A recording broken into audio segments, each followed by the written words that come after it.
I'm so excited for all of you because I'm here with Tamsen Fadal, and she is a journalist and menopause expert and wrote an amazing book called How to Menopause. So we're going to chat everything peri, right on it, and postmenopause and all our experience. And we have lots of questions which we put into both of our communities because we both have similar sized communities. And hopefully you're going to learn a lot. And I am here with Trinny Woodall, founder of beauty brand Trinny London. And we are going to talk all things menopause, of course. But, there's beauty that's wrapped up in all of this, right? And style and all sorts of things that change during this time. So we're going to get everybody ready. We've got the questions. We'll start with the questions to get us into a conversation, I think, and then it can be a conversation too. So no one prepares you for all of this at all. Help. I'm not taking anything as I didn't fancy HRT and have no idea whether I should be taking supplements. Where do I start? I mean, that's such a big question. It is. It's every woman's question though, right? I think it is. And I think it depends also what kind of general practitioner she has to help her on her journey. Because I think there are some who are educated brilliantly and some who aren't. So my feeling on this one is that I believe strongly in HRT until I am nailed down in my coffin. HRT is not for everyone because some people maybe have a breast cancer they've had or some gynecological cancer, which would mean they don't want to have things which are to do with their estrogen levels changing. Yeah, I'm 100% with you on this. I think, first of all, knowing about hormone therapy is so important to know whether or not, estrogen levels obviously in menopause have declined, progesterone, testosterone. There are a lot of things that it can actually help. So hormone therapy, vaginal estrogen, also a very big topic. And then I would also say when it comes to supplements, how I use supplements is in between things, right? So if I decide, I need some magnesium for sleep, or I make sure that I have more fiber or vitamin D, that's where I put supplements in. I don't put those in necessarily an area for fixing symptoms, but hormone therapy has really been a game changer for me. And I would say before you say I'm just not for it, if there's a possibility hormone therapy is something you could use, I would say you got to find a doctor educated to talk to you about it and explain it. Yeah, because I think the education for doctors has been something. There's something in the UK which is like during all the training of a doctor, maybe a morning is devoted to women having the menopause US of everything they do. Or it was something like 20 minutes. It was something crazy that somebody measured it at. And I think there's also been, we hear a rumor from 5 or 10 years ago of, oh my goodness, it promotes breast cancer or it does this. And it makes women I think just stick with that one thought and they can't move forward. So it is that thing you're saying, get educated.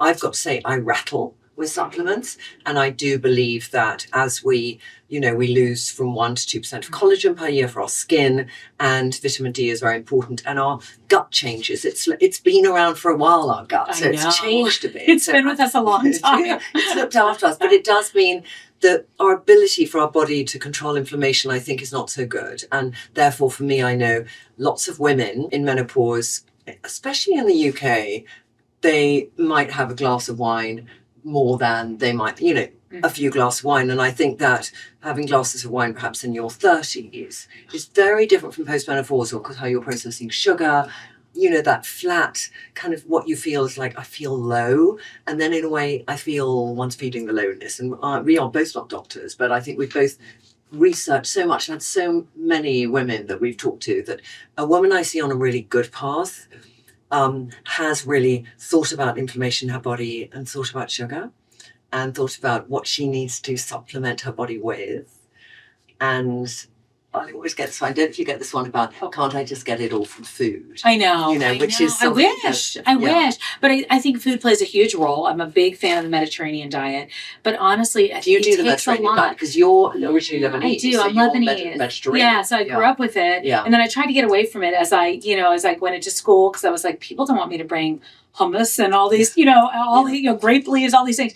And, but I've realized that is what has given me all sorts of things. The protein we talk about all the time, the vitamin D we talk about, the omegas that we need, low inflammatory foods. And that's really something that I focused on too. And I will tell you, I used to be like, I love red wine. I'd go to Italy. I enjoyed it.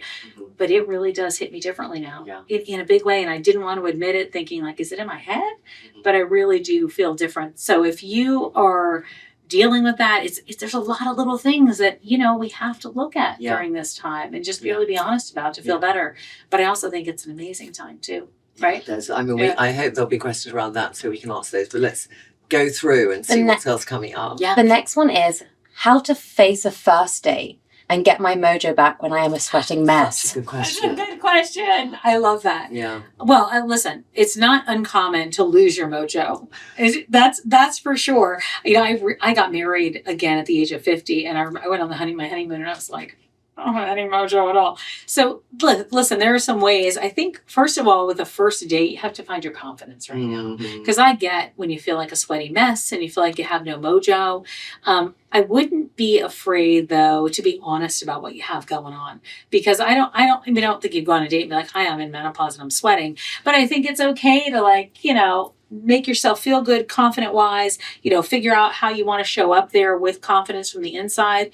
And then for me, testosterone was a game changer when it came to my libido. There was no question about that at all. I just had a shot in my arse today. How you feeling? Great. And there's another thing too. I knew I noticed something. There's another thing too that I think I'm going to be really biased now, but some male doctors were like, well, maybe there's a very old thing that when some people prescribe HRT, they don't include testosterone in that mix. And in the UK, it's not on a HRT prescription that you would get from your GP. So it's something you kind of have to buy into yourself and pay for yourself and find the right one. And not go crazy, because otherwise you will have the tweezers will be out for the beard on your chin. Yeah. That is going to be an issue.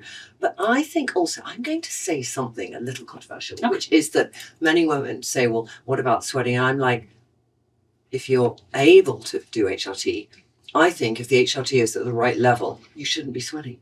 That's exactly right. And if you feel like that's happening, you might need to adjust it. Exactly. And I actually, you're so right about that. I had to tweak mine. I started very low, and it's gone up to where it's like 0.075 now. Yeah. I started very low. Yeah. I would also say this. So in the U.S., you can get testosterone with a prescription like that, but it's a compounding pharmacy most of the time. Yeah. You can also get it where you've got the version where you have to dispense a certain amount. Yeah. So then you've got to figure that out.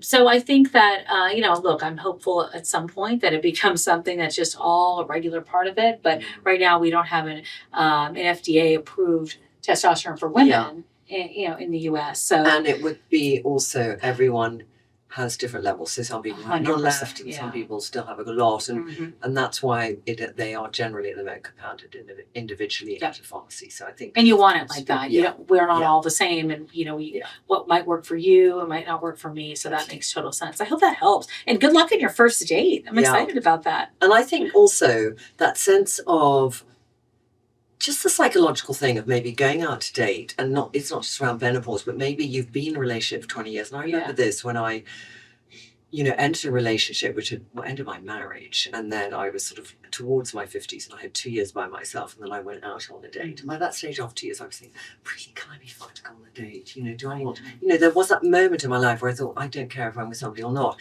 And weirdly, because I didn't care, I then met somebody, probably. I'm with you. But also I didn't, I've got to a stage also where I sort of dress for myself. And I have an American friend of mine who said to me, Trinny, men can't handle sequin, weird clumpy shoes, these are all the things you wear. Yeah. And there's this, I have this real wrestle. Yeah. And I don't know if you ever have this between, because you're quite a chic, sexy woman, and I've always felt I'm not. I like to be kind of mannish. What are you talking about? I'm very dressed up because I got to get something smart, but I just feel I love to wear sort of men's suits and trainers.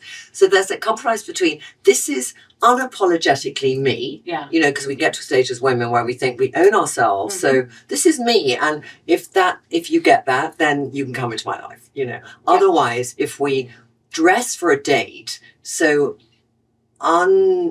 us. It's like wearing the wrong wedding dress and makeup on your wedding day, and you look back at the picture and you think, who was I then? Who was that girl? Yeah, I agree though. And I think at this stage, I feel like I only do what's me because it's too much trouble, and maybe I'm gotten to be like, I'm just not doing that. But I'm not doing it for somebody else. I am. I went through divorce in my early 40s, and then I was like, I'm not doing that again. I'm never getting married. That was literally what I said 100 times to try to convince myself. And then I met my now husband at 47, and I was just kind of like, I'll go out and have a good time, but that's it. And then we wound up getting married when I was 50, when I turned 50. Yeah. And, but I never have to think about who I am, what I'm saying. I don't have to change something for him. Yeah. And it's really nice that he, like I say, I found somebody I want to walk the world with. Right? I love to, be together. I look forward to seeing him. We have a good time. It's such a nice expression, I have to say. I love that. Oh, thank you. But I feel like that's what it was versus when I was 28 or whatever it was. Or I was like, I want to find walk your world with you. Please let me. Yeah. Let me go on your journey and actually totally morph myself into you oh my God, the things we did as women. Yeah. Joint pain has arrived with a vengeance in the last 3 weeks. Why and what do I do? It's a killer. And I had something where during COVID, my menopause doctor was actually in New York. And during COVID, I just, for the first time, and I went into menopause at 45 because I had 16 rounds of IVF. One thing I was never told, and I really don't mind because I have an adorable child, is that every, and Dr. Eric I see in New York said to me, Trinny, every year that you did that is a year off your eggs in a way. So you went in at 45 and maybe your mother went in at 58 because you had so many IVF. But what it meant was there was that, I've forgotten the question. No, I've too. I was like, joint pain. Joint pain has arrived. You want to ask why? Talk about brain fog. No, brain fog generally, I just never, so anyway, joint pain. So then in COVID, I didn't do anything for a year, and I had done it for 7 years. Wow, that's a big change. I was in Scotland walking up a glen, a very steep glen, which I would normally have been fine with, and I could hardly get down. And I went back, and my knees were swollen, and I was like, what happened to me?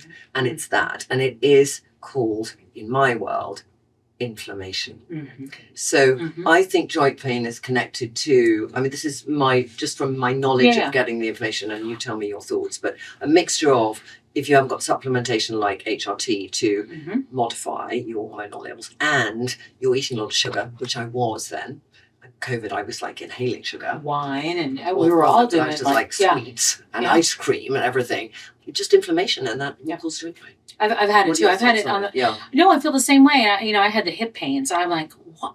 How can I have hip pain? Am I too young for hip pain? Yeah. But I really reduced my inflammation, and it made a big difference when it went away. But it was debilitating. Like I was having a hard time in the gym. I was having a hard time when I walked. I heard things creak, and so joint pain's real. Like I don't dismiss that. And so I would really focus on those two things. Look, I think all of these things. Talk about weight? Because I think I don't know how much. Of course. You might be doing strength training, but if we look at things like propensity for osteoporosis, which is hereditary, my mother had osteoporosis, and so you're very aware of it. Yeah, so I'm really overly aware, but just of protecting the joint, with good muscle, strong muscle. And for me, I started 7 years ago with 1 kilo going, oh my God, and I now do 15 in each hand. That's great, and I'm like, it's so empowering. It is. Just mentally makes you feel so strong. But I don't know, but did you used to, my workout was always like cardio. That's what I learned to do. Okay. Always cardio at the very beginning.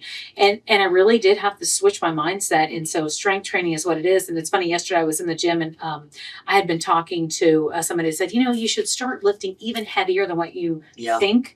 And I went, oh gosh. And she said, you should be able to just do like 5 really well instead of like trying to do 15 every time.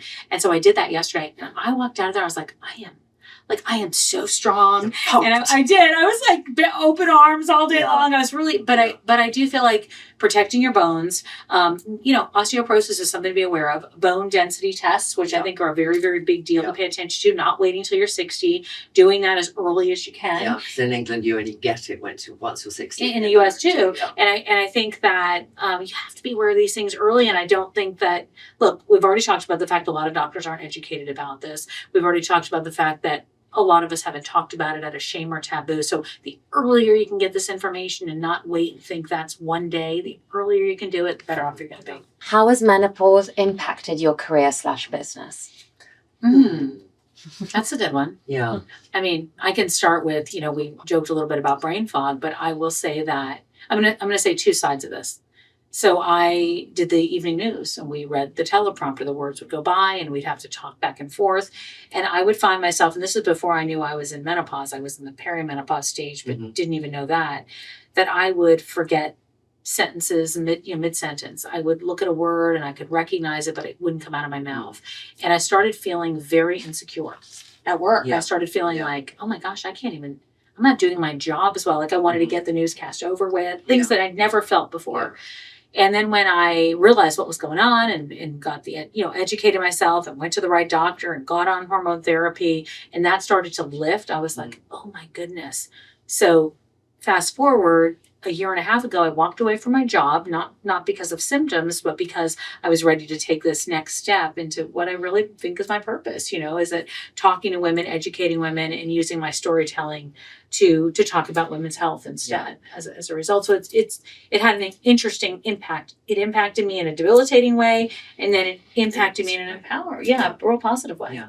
What about you? Yeah, I feel that because I was a little earlier and none of my friends were going through menopause. Oh yeah, you were earlier. I was slightly sort of what's happening, and also because I'd had such a journey. I'd had my daughter at 40, and then I tried at 41 to have another at 42. Yeah. So then I was my body was being so played around with IVF that I didn't notice, and then I felt a little bit flat. And I had been doing, like yourself, TV. I'd done TV shows in the UK, and then I went traveling around the world in my mid-40s, and it was very strenuous. But I felt it even more. But we did sort of 12 countries a year, and you've done all of this. But I felt the workload was just getting to me, and I made a decision. I want to come back to the UK, and I want to actually do this job of starting to think about Trinny London, which I started at 50, as started working on it. But for the time before that, it was tough. And I remember a woman said to me, who is a really good friend of mine, she said, when you reach 50, you'll stop worrying, Trinny, what people think. And it was such an interesting eye-opener because I reached 50, and 50 was probably literally the worst year for me because some very sad things happened in my life. But when I came out of that at the end of being 50, I thought, it's interesting. And also, when you have quite traumatic things happening in your life, you don't worry so much what people think. Changes everything. It changes everything. So that was just freeing, And I think decadally, whether the menopause is there or not, I think what my 60s has brought is I know what I don't want. And knowing what we don't want in life is really good because we cut out the crap. Like, I don't need those friends in my life. I don't want to deal with this kind of situation in my life. So I think we can make a decision to let go of things and set ourselves up. And then we use our energy better because energy needs to be preserved and sent down the right path and not spread so thinly that you become stressed and exhausted. Oh, I love you saying that. I'm just thinking because I agree with you. I think that knowing what you don't want is almost bigger than knowing what you do want in some ways, right? Because it really does maybe to know what you want. It does. Well, it presents it, right? It presents it right there because it clears everything out for you. I really do love that. And I agree. People told me that when I was, going to be 50, and they were like, oh, in your 50s, it's going to totally change. And I went, no, not me. I'm always going to be intense. And it really changed. For example, I knew I was coming here to meet you. I would have been like, oh my gosh, what am I going to say? What am I going to do? And I didn't. Instead, I was like, oh, I can't wait. This is going to be so fun. Yeah. And that was it. And we met each other. We're sitting here talking, and it's just wonderful and relaxing. And that's different than what I would have done at 30 or 40. What is the biggest piece of advice you could give yourself pre-menopause? How to prepare yourself? Interesting. How to prepare myself, or biggest piece of advice in life? Let me think. It's probably we can do both. We'll start with the gentle preparing kind of thing. So I think I don't know, how old are you? 54. Okay. I think that my mother didn't even tell me what a period was. I remember when I got my first period, I thought I'd had an accident. So that's how ill-educated I was. And my mother, of course, never talked about menopause. In Japan, I remember when I used to work with a dear friend, my Susanna, we did a show about what not to wear, but we were thinking at one stage, at that stage when we did that show 15 years ago, to do a show on menopause, and we took it around the TV stations, and literally the guys in the room were like, it was literally like we'd mentioned the word period. And they were like, what, like, why would anyone watched that ever. Yeah. Okay, this is 2005. We were like, because it's important.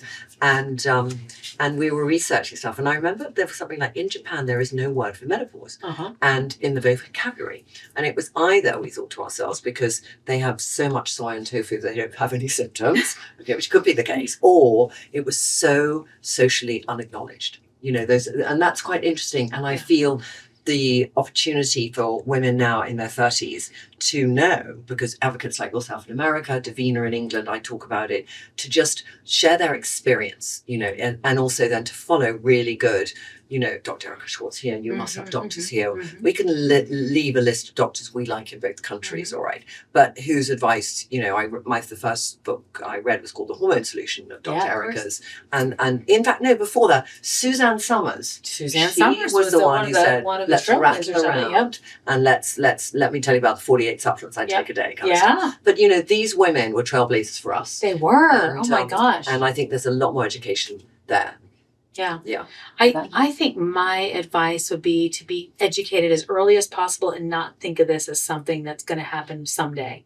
I think this is someday. And I think that if you're very aware of that, this won't feel like an older person thing or something that happens then, because you'll be able to prevent a lot.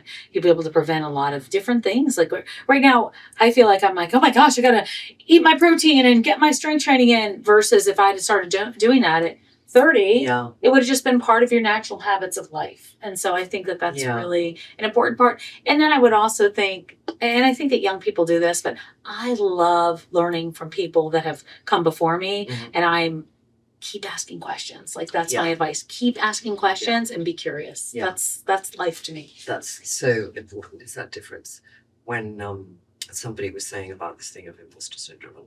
I always say there's no such thing as imposter syndrome. The word is actually created by a man, but it's about how much knowledge you have. And if you don't have the knowledge, then find the knowledge. You don't feel confident to get the knowledge. And that, to me, ultimately, when I look at hiring people, it's who has a fixed mindset and who has a growth mindset.